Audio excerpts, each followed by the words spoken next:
저는 높은 뜻 교회 담임 목사 이종현입니다. 인사드리겠습니다. 원근 각처에서 이렇게 또 몸된 교회를 찾아주셔서 너무 감사하고요. 저는 충남 부여군 장안면 합공리 74번지에서 태어난 천뜩입니다. 한번 옆에 분들하고 한번 인사 좀 해볼까요? 개천에서 용났대야.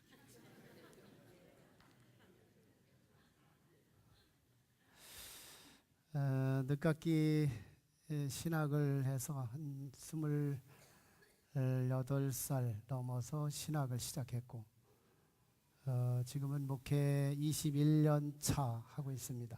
시골에서 한 6년 시골교회 목회했었고 농촌교회였지만 그래도 6년 동안 농촌교회도 하나님이 역사하면 성장한다 하는 것을 경험하고 왔습니다. 그리고 이곳에 한 15년 전 이곳에 와서 맨 땅에 헤딩하며 개척을 시작했고 15년 전부년 하나님은 역사해 주셔서 말만 있는 교회가 아니라 사람들의 발자국만 있는 교회가 아니라 하나님의 발자국이 있는 교회 족적을 남기면서 여기까지 왔어요. 여러분 지금 이 자리가 보통 자리가 아니에요. 위대한 자리에 오셨습니다. 너무 감사하고요. 한 가지 보너스 아이스 브레이크 좀 해드립니다. 숲속의 사자, 동물의 왕이라고 외치는 사자가 생일날을 맞이합니다. 근데 모든 동물들에게 내 생일 선물은 고기다 하고 주문을 했어요. 그래서 동물들이 다 제각기 자기식의 고기를 준비해서 사자를 생일 축하하러 와요. 근데 그 중에 하나 원숭이가 이 사자에 의해서 고기를 준비하려다가 준비를 못하고 바나나 3개를 준비해서 가요. 사자가 얼마나 참 속이 상했느냐면 아니 고기를 가져오라고 명령했는데 바나나를 가지고 온 이 원숭이에게 화가 나서 바나나를 던져요. 던졌는데 이 원숭이는 기분이 나쁘지가 않아요. 그래서 다시 세게 던졌습니다. 얻어맞았는데도 기분 나쁘지 않아요. 왠지 모르게 기쁨이 있어요. 3번째 세게 던졌더니 원숭이가 맞고서 죽었어요. 아니 죽은 게 아니고 넘어졌어요. 근데 넘어지면서 얼마나 웃는지 알고 보니까 토끼도 늙은 호박 3개를 끙끙대며 들고 오고 있었습니다. 이 원숭이는 자기가 심판받으면서 남의 심판을 즐기고 있었습니다. 혹시 이런 것이 세상 아닐까요? 남이 잘못 뛰면 괜히 신나고 남이 심판받는 것이 혹시 나의 즐거움이 아닐까 생각을 해봅니다. 재미없죠? 네. 그래도 남이 웃기면 웃어주는 것도 예의입니다.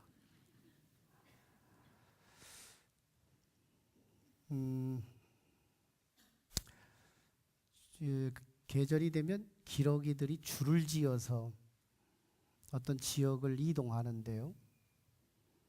그 중에서 줄기러기들이라고 하는 이 기러기떼가 몽골에서 번식을 끝내고 몽골에서 번식이 끝나고 인도와 티베트의 동남부로 이동을 하게 될 때 어떤 기러기들은 이동하다 말고 이 히말라야 산맥 고산지대죠. 그 중에서 최고 높은 산이 에베레스트 산에서 8,848m 아주 고지를 넘어가야 하는 숙제가 있어요.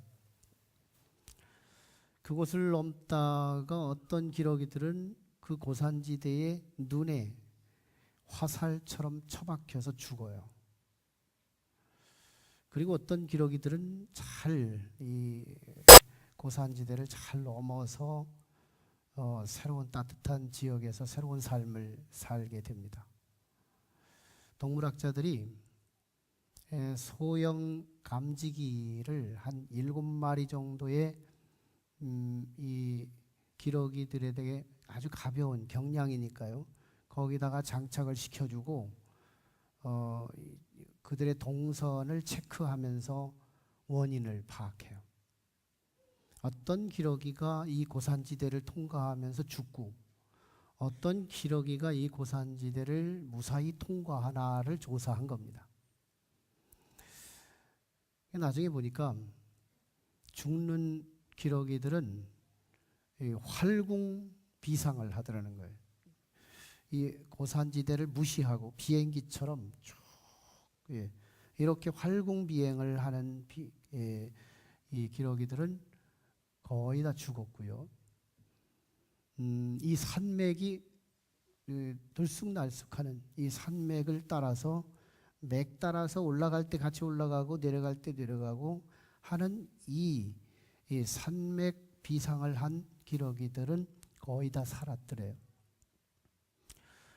얼뜻 우리가 느낄 때에 이 비상이 굉장히 더 어려워서 더 살아남기 어려울 것 같다 싶지만 실제로는 그 그래프로 오르내리면서 간 비상한 기러기들이 에너지가 8%에서 10%까지 더 남을 수가 있었다는 거예요. 그리고 그 차가움, 추위를 이길 수 있었고 그 저기압을 극복할 수 있었대요.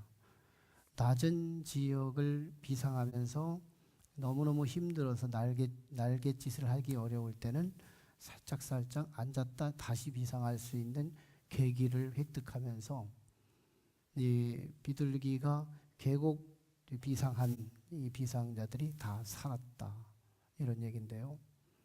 이것이 미국의 사이언스 과학 잡지에 게재가 된 겁니다. 여기서 우리는 렌즈 세 가지가 찾아낼 수 있는데요. 높이 나는 새도 실패가 가능하다. 실패하는 비둘기들의 그 기러기들을 봤죠. 또 하나는 높이 날수록 새의 위험성은 더 크더라. 위험성이 더 크더라. 그리고 높이 나는 새일수록 생명선이 있더라. 생명선.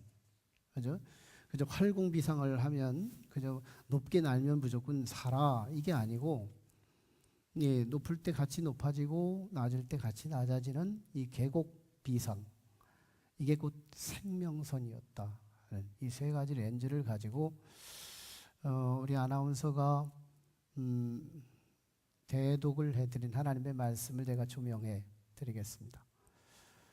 사실은 이스라엘 백성들의 초대왕, 이스라엘 나라의 초대왕으로는 사울 왕이 소개돼요. 사울 왕. 사사시대 335년 역사에 왕 없는 시대를 지나고 소위 이스라엘의 초대왕으로 사울 왕이 선정되는데 처음에 그가 선정되기까지는 굉장히 성품이 겸손했어요. 누구 소리를 귀담아 들을 줄 알고 또 하나님도 일단은 한번 접해봤습니다. 그래서 하나님 덕분에 그가 왕이 됐는데 많은 세월이 지났죠. 그런데 이상하게도 형통하고 또 전쟁하면 전쟁할 때마다 이기고 모든 일이 잘 되다 보니까 사울 왕에게 찾아온 한 가지가 있었으니 그게 바로 교만이었어요. 성경은 그걸 주목해주고 있어요. 교만. 하나님 따위도 필요 없고 내 힘으로 살아도 충분하다. 이런 느낌을 가지고 자기 인생을 후리하게 사는 삶. 이러다가 하나님을 버립니다. 교만은 사실은 하나님을 필요치 않아요.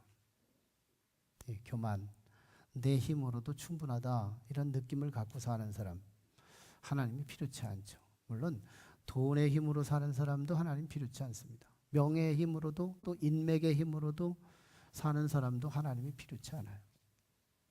이 하나님을 자신의 생에서 버린 거예요. 사무엘 기자는 이렇게 말해요. 네가 나를 버렸으니 나도 너를 버린다. 그래서 이제 사울 왕은 결국은 이제 하나님이 없는 삶을 살다가 어려움을 맞습니다. 하나님이 없이 살다가 어려움을 당해요. 한마디로 블레셋이라고 하는 이스라엘의 전적 국가가 침투해 와서 블레셋과 이스라엘 간의 교전을 하게 된 겁니다. 그러다 보니까 이번에는 아기스 왕 블레셋 왕이 전에는 매번 졌기 때문에 왜 지는가 알아보니까 우리 군사력이 너무 적다 해가지고 마지막 전쟁에서는 인해 전술을 선택합니다. 블레셋에 있는 모든 남성들, 주변에 있는 많은 잡족들까지도 용병을 초청해서 이스라엘을 총 공격을 하는 거예요. 하나님이 없는 사울이 이 큰 재난을 맞이한 거죠. 그래서 어떻게 할까? 다시 한번 하나님 한번 찾아볼까 했는데 이미 하나님이 버린 상태에 있었고, 이 사울 왕은 그러자 박수 무당을 찾아가요. 무당을 찾습니다. 무당을 찾아서 자기의 진로를 의논하고 자신의 미래를 좀 점을 쳐보려고 했는데, 거기서 나온 점은 당신은 당신의 이웃인 다윗한테 당신의 자리를 빼앗길 것입니다로 끝나요. 무당은 맞추는 건 잘하는데요, 구원을 못해요. 구원을 못해요. 여기서 우리는 세 가지 교훈을 배웁니다. 사울은 왕이에요. 첫째 교훈은 왕이라도 실패가 있더라 하는 것입니다. 왕이라도 실패가 있다. 국가의 원수가 되더라도 실패가 있더라 하는 거예요. 시국은 우리에게 그걸 설명하고 있는 거잖아요. 어떤 의미에서 우리는 목표 지향적 인생을 살아요. 우리 앞에 밧줄 4개 가지고 자기 목표를 향하여서 당기며 살았잖아요. 분주하게.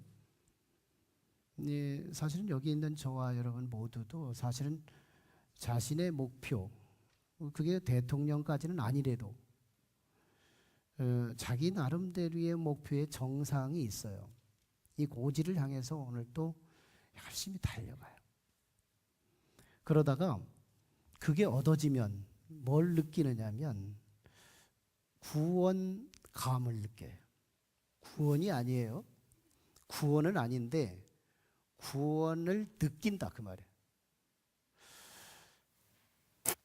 목이 마른데 물을 마시게 되면 구원감이 옵니다. 월세로 살던 사람이 전세로 살게 되면 구원감이 와요. 아, 나도 잘 살았는가 봐. 혹시 하나님을 믿는데 나도 축복받은 거 아니야? 이런 부분에서 나 구원받았네 하는 구원감이 와요. 말단 직원이 사장이 되면 구원감이 옵니다. 낮은 단계에서 높은 단계를 경험하면 구원의 느낌이 있어요. 우리는 이재미 때문에 올라가는 거거든요. 사실 이 구원감이 우리 인생에서 자자리 느끼기 때문에 사실은 우리는 자꾸 높아가고 싶은 거예요.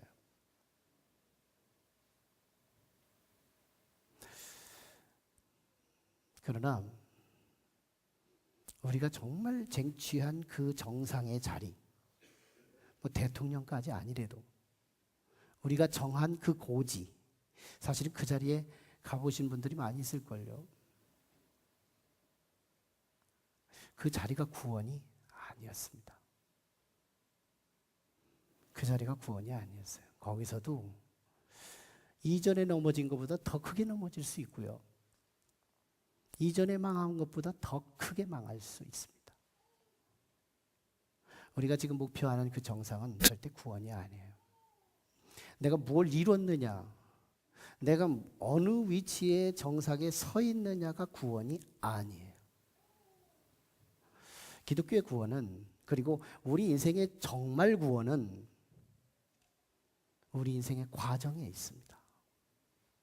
뭐로 가도 서울만 가면 되는 것이 아니고 우리 기독교는 이 과정 한 걸음 한 걸음을 어떻게 걸어갈 거냐, 그리고 누구와 걸어갈 것이냐, 이걸 묻는 것이 성서의 질문이에요.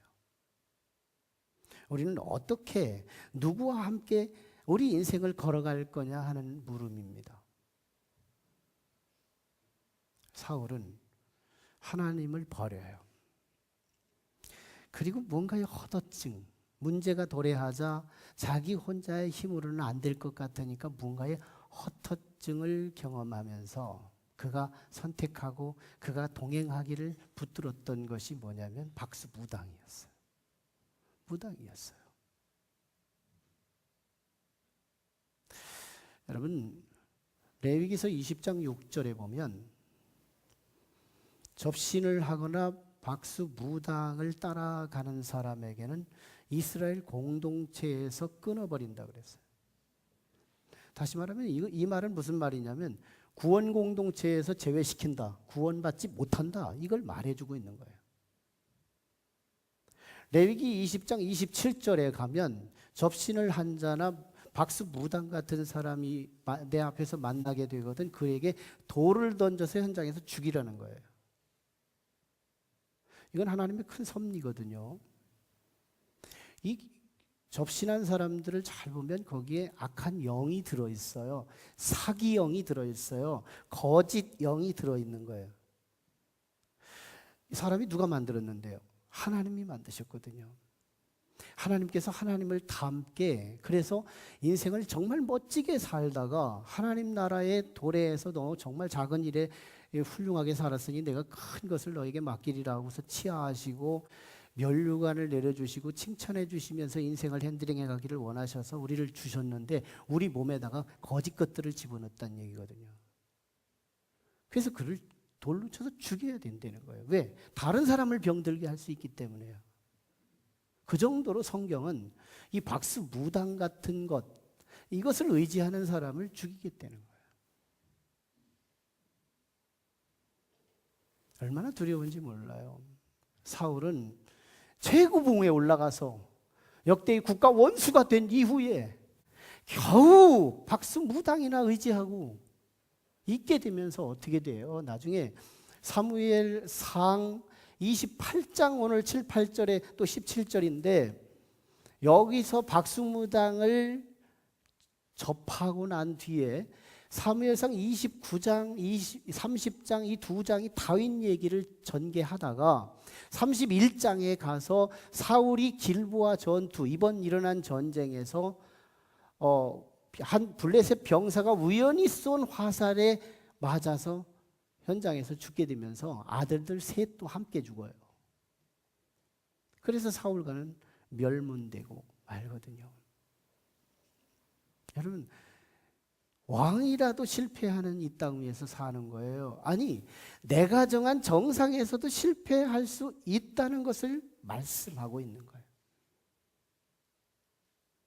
사울 이야기에서 얻어지는 두 번째 교훈은 왕이라도 죄 한 방이면 끝나더라는 거예요. 아니, 서민이었던 사울이 왕까지 올라갔으면 성공한 거잖아요. 그리고 그가 무서울 게 어디 있어요? 경찰관이 무섭겠어요? 검찰이 무섭겠어요? 판사가 무섭겠어요? 한 국가의 원수인데, 국가의 최고봉의 정상 탐인데 그가 두려울 게 뭐가 있겠어요?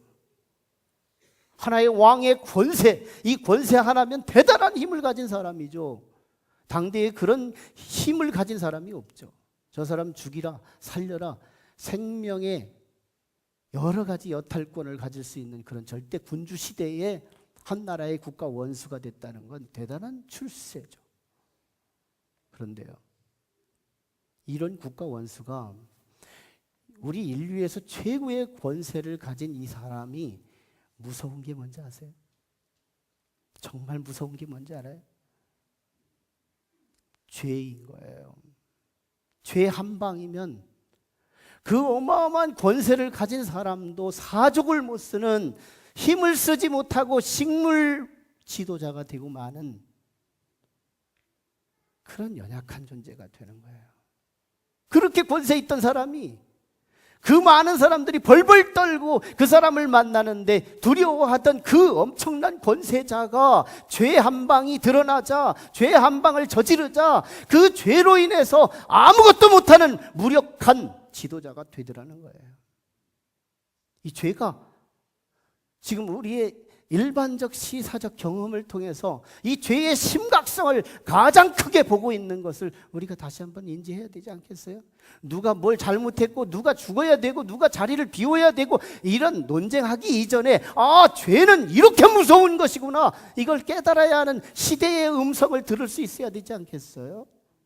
시대 소리를 못 듣고 있다면 눈을 떴지만 소경이요 귀는 열었다고 하지만 사실은 귀멍어리밖에 더디는 거 아니에요? 이 시대에 저렇게 권세자도 저런 지도자도 사족을 못 쓰는 식물 지도자가 될 수 있구나 하는 그 원인이 뭐냐? 죄구나, 죄. 죄가 정말 우리 인륜의 가장 무서운, 경찰보다 무섭고 검찰보다 무섭고 판사보다 무서운 어느 세력보다 무서운 것이 죄로구나를 깨닫게 해주는 거예요. 이거요, 정말 하나님께서 이 시대 속에 주시는 하나님의 메가폰 소리와 같은 음성이에요. 우리 죄가 얼마나 두려운지 말이에요. 제가 여기서 큰 소리 치지만 제 죄가 하나만 이 실천이 되고 또는 그것이 드러나기만 해보세요. 저는 여기서 아무 소리도 못해요. 죄는 모든 권세를 추락시키는 거예요. 이 세상에서 가장 무서운 게 뭐예요? 죄인 거예요. 하나님은요, 우리를 도우십니다. 목마르면 물로 가져다 주시고, 헐벗으면 옷으로, 또는 배고프면 밥으로, 또는 집이 필요하면 집으로 우리에게 점점 발전과 은혜와 풍성함을 우리에게 주시는 거예요. 그런데 하나님이 그 역할만 하다 그만두신다면 하나님이시겠어요? 하나님만이 하실 수 있는 정말 유일무이한 한 가지 권세가 있으시니 그게 바로 죄의 해결이에요. 성경은 죄의 해결을, 죄에 대한 솔루션을 우리에게 답해주고 있어요. 그래서 우리는 정말 우리 인생에 죄를 안질 수 없는, 안 지려고 하면 더 지고 마는, 내게 선을 행하기를 원하나 실제는 선을 행하는 것은 없고 오히려 악만 행하고 있다는 로마서 7장의 바울 사도의 고백은 정직한 고백이에요. 근데 우리의 인생에 어쩌지 못하는 이 죄의 문제를 하나님께서 해결해 주시기 위해서 높고 높은 예수 그리스도를 이 땅에 보내주셔서 낮고 천한 우리들과 함께 공간을 누리고 함께 밥을 먹고 함께 동고동락하시며 복음을 증거하시다가 우리를 대신해서 내가 죽어야 할 그 죽음을 대신 받으시고 영원히 승천하셔서 다시 오시기로 약속하시고 성령으로 우리 가운데 예수 믿는 자를 지금도 기다리시고 찾고 계시는 하나님의 복음. 왕이라도 죄 한 방이면 왕인 거예요. 세 번째 교훈은 왕이라도 구세주가 필요하다는 거예요. 왕이라도 구세주가 필요하다. 높이 비상하는 이 줄기러기들이 막 높이 날다가 뭐에 어려움이 닥쳐오느냐면 추위, 저기압, 이 힘들어서 어쩌지 못하는, 날갯짓 못하는 이 지침, 탈진, 이런 것들을 조심해야 하거든요. 근데 그들이 정말 비상하고 올라갔을 때 자기는 마치 다 이룬 줄 알아요. 우리는 가장 내가 원하는 목표점 정상에 오르면 혹시 저 사람이 그리스도 아닐까? 저 사람이 구세주 아닐까? 이런 느낌도 받아요. 나하고 같이 동고동락하던 사람이 어느 날 대통령이 됐어요. 저 사람만 의지하면 내가 인생 다 풀리지 않을까? 나하고 잘 지내던 사람이 구청장이 됐어요. 나하고 잘 지던 사람이 내보다 훨씬 탁월하게 성공했어요. 그 사람이 나의 구세주가 아닐까? 아니에요. 절대로 아니에요. 그 사람도 투갈이에요. 자칫 잘못하면 깨질 수 있는, 쨍그랑할 수 있는, 그 사람도 연약한 인간이에요. 생리적으로 오늘 우리와 성정이 너무너무 같아요. 우리가 너무너무 연약한 부분이 있듯이 그 정상에 있는 그 사람도 연약한 인간이에요.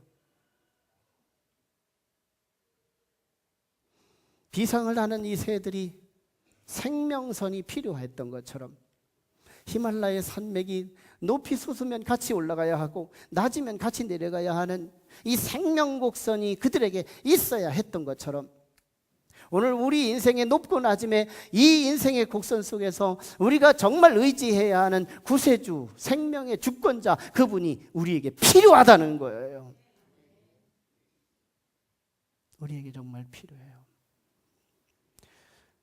여러분들, 우리는 어지간하면 예수 그리스도에 대한 이름을 알아요.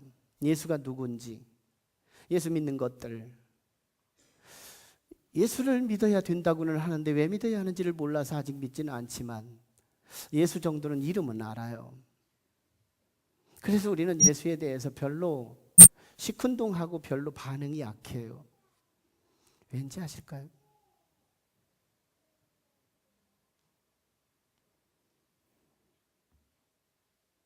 심판 앞에 서지 않았기 때문에. 심판 앞에 서지 않았기 때문에. 예수가 얼마나 소중한지. 예수는 우리의 정말 생명이고 예수는 정말 없으면 안 되는 분인데 우리는 그걸 느껴요.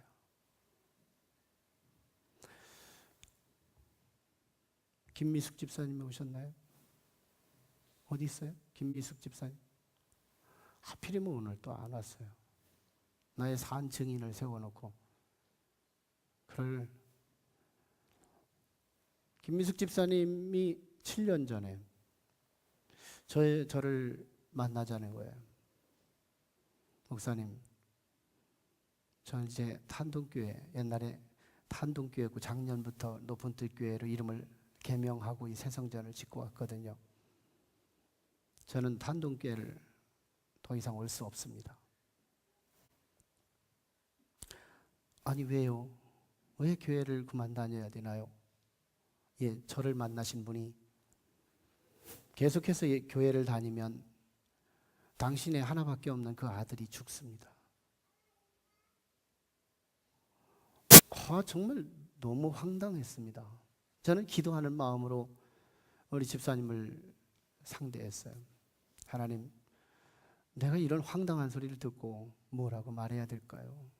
내게 지혜 좀 주세요.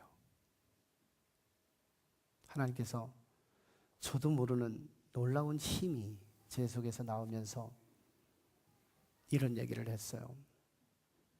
집사님, 생명은 하나님께 속합니다. 생명은 하나님께 속합니다.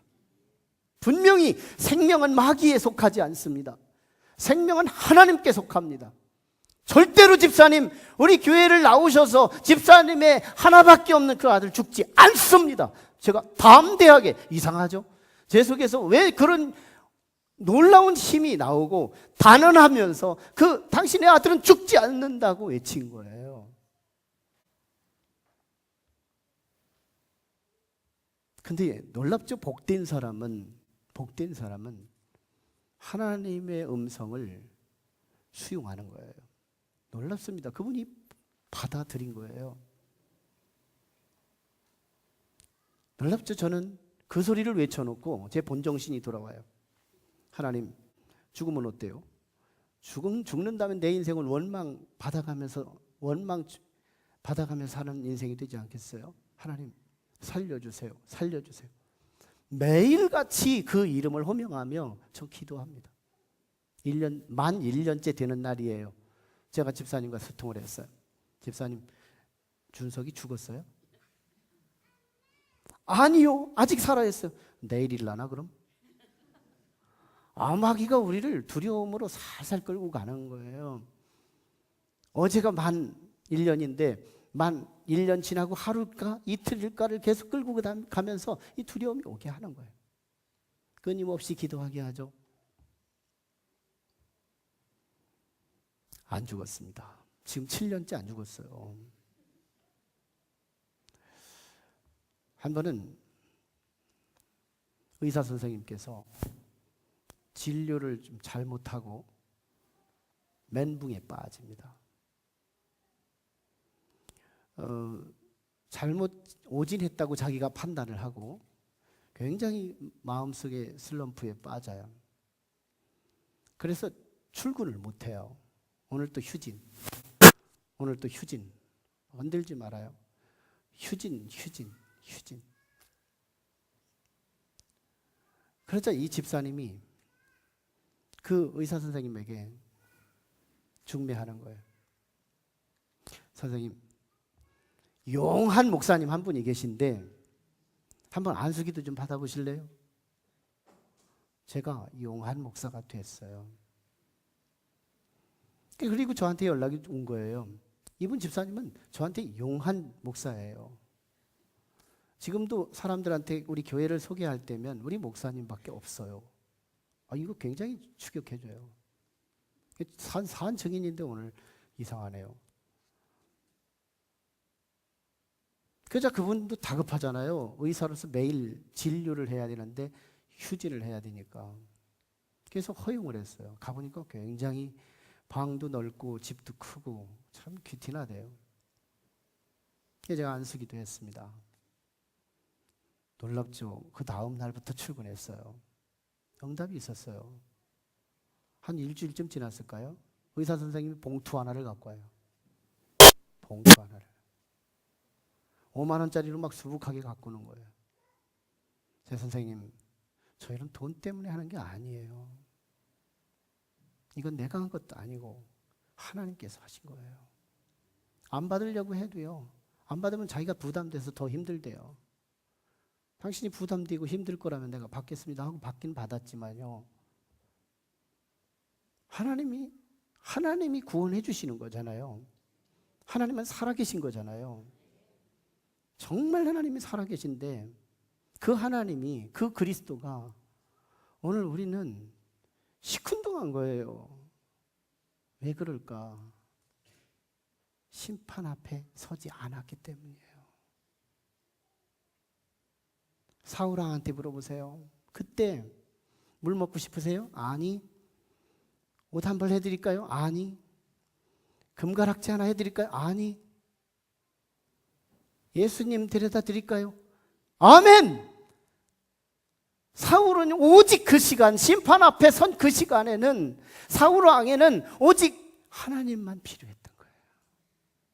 하나님만 필요했던 거예요. 오늘 우리들도 이상하죠? 예수님이 진리고 예수님이 내 생명이며 예수님이 나를 영원한 천국으로 인도하시는 영원한 가이드가 맞는데도 너무너무 째째해서 물 한 모금이 예수님보다 더 귀하다는 거예요. 우리가 예수 믿는 우리들도 우리 옷 한 벌이 예수님보다 조금 더 귀하게 느낌이 온다니까요. 진급이 예수님보다 조금 더 느낌이 온다니까요. 내 친구가 예수보다 더 귀하게 느껴진다니까요. 왜 그럴까요? 심판 앞에 안 섰기 때문에 그래요. 심판 앞에 안 섰기 때문에. 아마 지금 국가 원수에게 당신 물이 필요합니까? 금이 필요합니까? 다른 어떤 것이 필요합니까? 물어보세요. 나 살려주는 거 하나만 필요해요. 외칠 수 있는 이 시구가 아닐까요? 나 살려줄 사람, 나 살려줄 분이 필요해요. 그것을 능히 할 수 있는 전능자, 그분이 필요해요. 나는 물도 필요치 않아요. 옷도 필요치 않아요. 금도 필요치 않아요. 어떤 것도 nothing. 오직 예수 그리스도 하나님 능력 있는 그분만 필요해요 하는 그 시대. 사실은 우리는 거기서 제외될 거라고요? 단언합니다. 그 어떤 누구도 오직 물도 금도 명예도 사람도 어떤 것도 아니고 오직 그분 예수 그리스도만 필요한 때가 옵니다. 그 때가 옵니다. 누구나 다 오게 되어 있습니다. 안 오는 예외가 없습니다. 누구나 우리는 하나님의 공의 앞에 설 때가 온다는 거예요. 올 거예요. 여러분, 히브리서 9장 27절엔 분명하게 오늘 우리에게 마지막 우리 인생의 심판이 도래한다고 말씀하고 있는 거예요. 심판이 도래한다. 역사의 한 번은 심판이 도래한다. 역사의 심판 앞에 오늘 우리는 더 이상 이것도 저것도 함께 필요하는 시대가 아니라 오직 그것만 필요하는 때가 온다는 거예요. 언제 올까요? 오늘 우리는 아직 우리의 삶의 과정 속에서 내가 누구와 함께 갈 것이며 내가 어떻게 내 인생을 핸들링해 가야 할지 아직 내가 역사적 꽝 하는 마지막에 심판 소리에 꽝 외치는 그런 소리가 나지 않았다면 아직은 예수 붙들을 수 있는 기회가 온 거예요. 하나님의 은총인 거예요. 삭개오가 예수님을 만날 때 뽕나무 위에서 유일무이한 타임, 이 시간 놓치면 나는 영원히 놓칠 거야, 이 시간을 붙잡아야 나는 영원히 구원이야, 유일하게 삭개오가 예수님을 붙잡았던 그 놀라운 구원의 시간, 그 시간이 바로 오늘 이 시간일 거예요. 여러분 좀 더 순수했으면 좋겠어요. 저의 인간적인 사술이라고 생각하지 않았으면 좋겠어요. 저는 제 가슴 속에 하나님께 기도하며 하나님 나 저 영혼들을 정말 사랑하고 싶습니다. 정말 기술이 아니고 상술도 아니고 정말 인간적인 어떤 기계적인 행사가 아니라 내 정말 하나님의 마음 천만 문제 하나만 내게 분양해서 하나님의 그 뜨거운 가슴, 하나님의 진실성 있는 그 구원의 가슴을 내 한 조각만 내게 주신다면 나는 오늘 내 소임을 다하겠습니다라고 기도하고 여기 왔어요. 우리 김미숙 집사님이 저에게 용한 목사로서 경험할 수 있었던 것처럼 그가 순수하지 않았더라면 목사의 말은 언제나 상술이 있고 자기가 목사니까 어떻게든지 성도 하나를 부풀려려고 하는 그런 욕심 때문에 그랬다고 생각하지 않으시고 저건 하나님의 음성이야, 저건 하나님의 소리야, 이걸 공감하고 받아들인 결과 한 분 집사님은요 교회를 처음 오는데 눈이 미끄러져서 엉덩방아를 쪄가지고 타박상이 생긴 거예요. 그래서 나는 이제 나는 교회를 가면 안 되겠구나 라고 사인을 얻은 거예요. 왜 수많은 사인 중에 왜 그 사인을 받느냔 말이에요. 저 가지고 저한테 그 문제를 가지고 왔어요. 예, 성도님, 하나님께서 성도님에 대해서 지목하고 계시고 분명히 성도님은 하나님께서 계획하시는, 하나님이 기대하는 기대주 맞습니다. 그러므로 오히려 더 역설스럽게 우리 성도님은 예배를 적극적으로 한번 참여해 보세요. 예배의 역사성 그리고 교회에 출석하는 이 일을 일 삼아서 한번 해보십시오 하고 제가 숙제를 드렸어요. 놀랍죠? 순수한 사람은 받아들이는 거예요. 이 소리를 받고 그분은 주일을 성수합니다. 그런데 어느 날 수요일도 옵니다.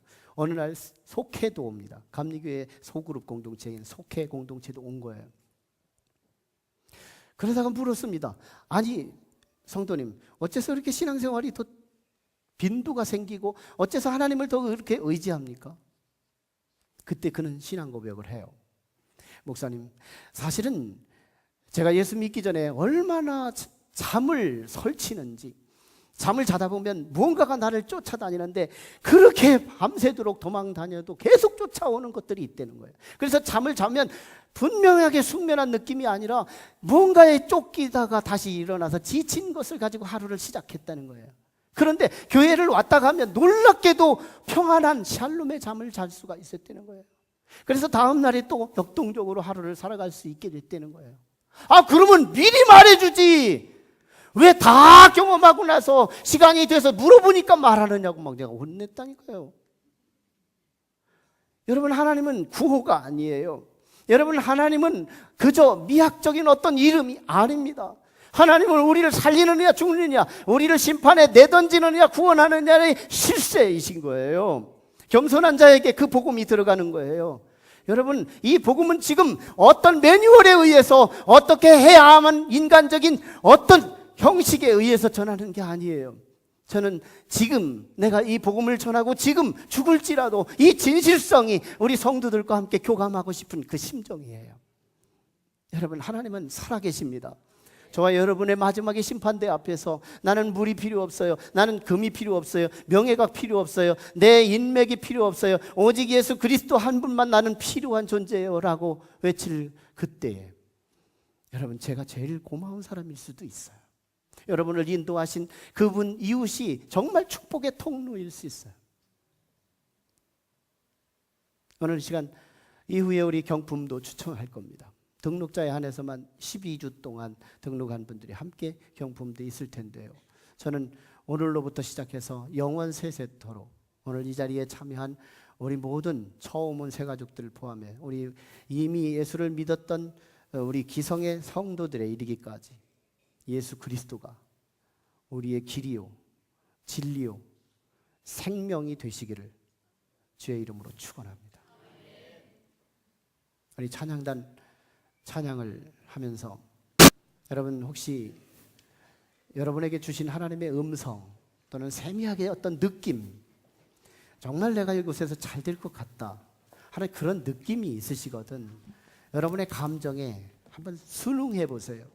여러분의 감정, 하나님의 첫 번째 느껴지는 이 감동에 한번 반응해 보세요. 놀라운 역사가 시작될 것입니다.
정녕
영광의 박수 올려드립니다. 감사해요.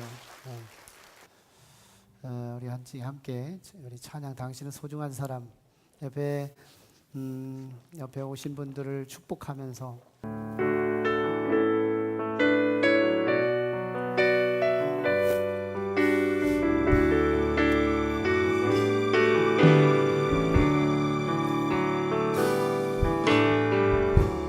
당신은 소중한 사람.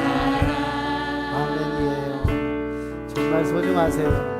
당신은 존귀한 사람.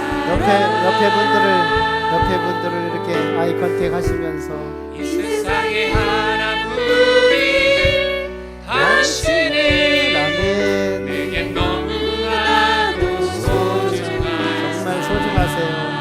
하나님의 마음으로 그런 당신은 여러분 정말 얼마나 소중하세요. 사랑해요. 그런 당신은 그 안에서 좋은 일이 있을 것입니다. 주님을 향하여 하나님을 향하여 마음을 열어보세요. 하나님을 향하여 마음을 열어보세요. 당신은 주의 이름으로 그런 당신을 네, 사랑합니다. 그런 당신을 사랑해요. 아멘. 하나님은 여러분을 사랑하십니다. 그런 당신이 하나님은 여러분을 축복하기를 원하세요. 잘 되실 것입니다. 걱정하지 마십시오. 걱정하지 마십시오. 하나님께 기대해 보세요. 걱정하지 마십시오. 하나님은 살아계십니다. 하나님은 역사하십니다.